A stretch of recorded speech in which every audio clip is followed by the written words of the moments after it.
Hey, what up? It's November 8th. Might be election day. This is also the day that Sausage Party just came out on DVD. So, since I forgot to upload the video of me reviewing it when it actually came out in the movie theater, I'm just put it up now. It was a rainy night in Atlanta, Georgia when I went to go see it. So, keep that in mind. Enjoy it.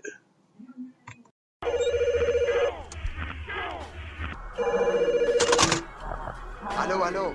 Le coq de l'école, le coq de l'école. Allô, allô. Le coq de l'école, le coq de l'école. Allô, allô.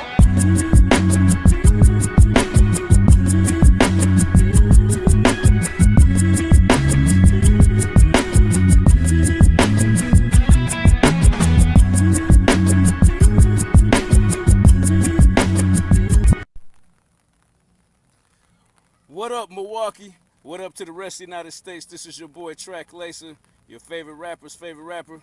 I'm here with the birthday girl, Melissa, and we're about to give you a short movie review on Sausage Party. And I was actually surprised that she went to go see it. And y'all know how I am with the movie reviews. I'm usually right on it, like right away. The first the first night that I see it, I usually, if I see it on Thursday night, I will review it Thursday night when I get to the crib.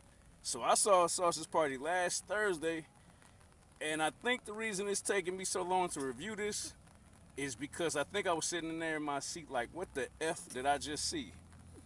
You know what I'm saying? Just like that Twinkie said, when you see it, it'll you up for life.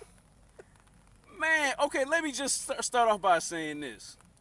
There is no way in hell that they should have got away with a rated R rating. No way in the world they should have got away with a rated R rating. And let me explain something to you. The reason I say you can't get away with a rated R rating for Sausage Party is because rated R means no one under the age of 17 accompanied without parent or adult.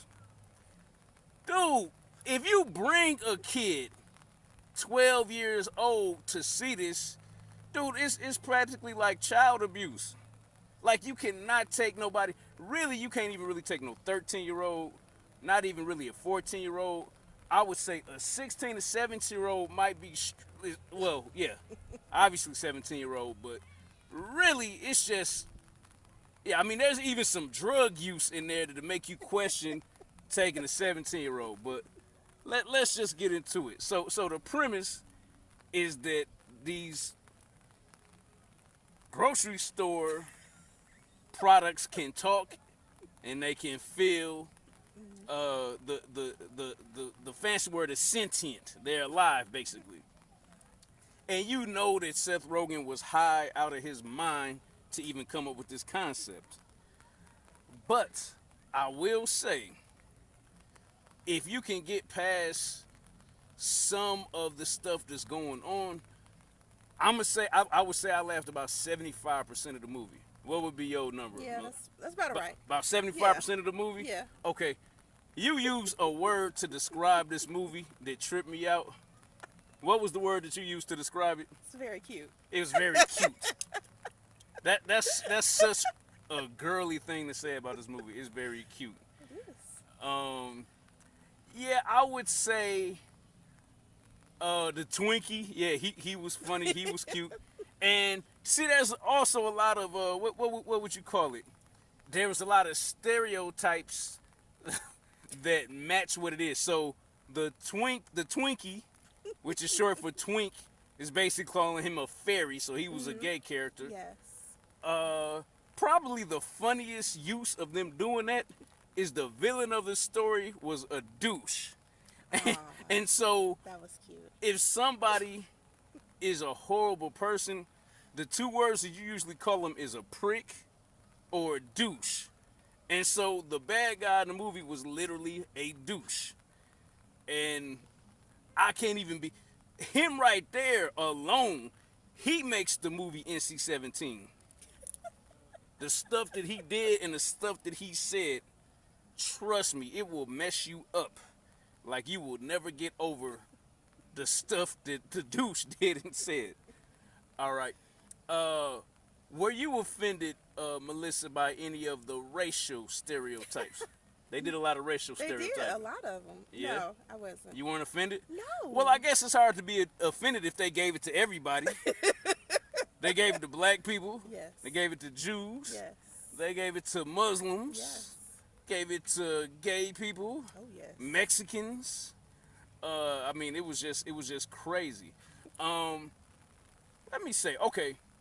Here's the key thing, because I said I was gonna keep it short. We already up to 5 minutes almost. So I would definitely say it's worth seeing based on two things. It is very creative. It thinks outside of the box in terms of a lot of the analogies, a lot of the commentary on race, stuff like that. But the biggest thing that it's commenting on is religion. Oh. And before you all out say this is just an atheist film, Seth Rogen plays Frank, who's the wiener. He's the main character. And his girlfriend, what was his girlfriend's name? She was the bun? The buns. I liked her. Yes, Brenda. Oh, Brenda the bun. Okay.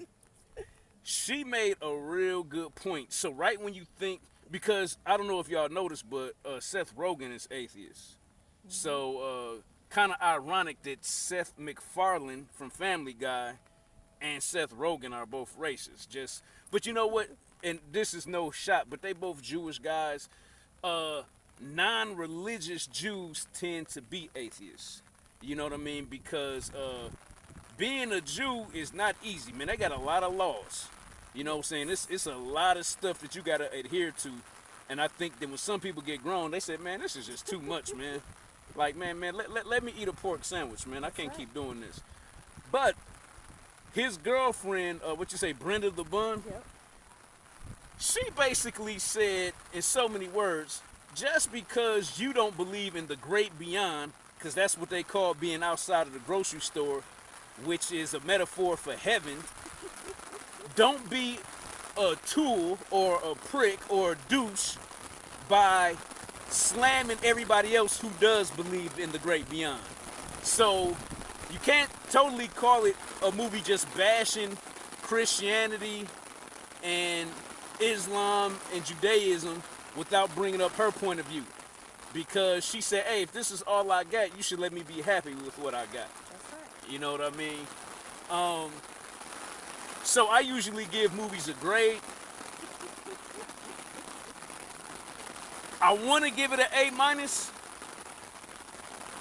but I have to give it a B plus just because there are times in the movie where they visit the same joke over and over again, and at times the movie just gets real slow. But trust me when I tell you, when it's funny, it's very funny. Oh yeah. And so if you gave a letter grade, like the school system, Melissa, what would you give it? I gave it an A minus. A minus? Yes. Okay, why not a regular A or A plus? What was your small nitpicks against it? Like you said, it was times it was really slow. It was like, okay, move on. Right. But it was cute. It was really funny. Yeah. So, one thing I can tell you, whether you want a sequel or not, a sequel is coming. I'm keeping it real with you. It only cost them $19 million to make this movie, and I think they made that back on opening day. So the fact that it only cost them less than $20 million, they're gonna make a part 2.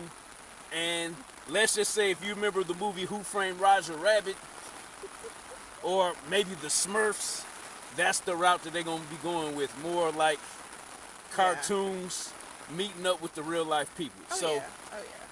Man, it's raining hard, man. This is your boy Track Lacer.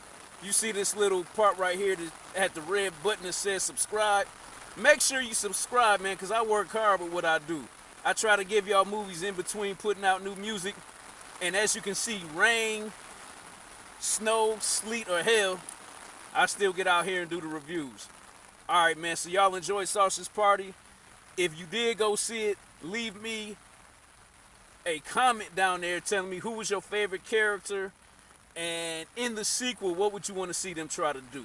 All right, we out.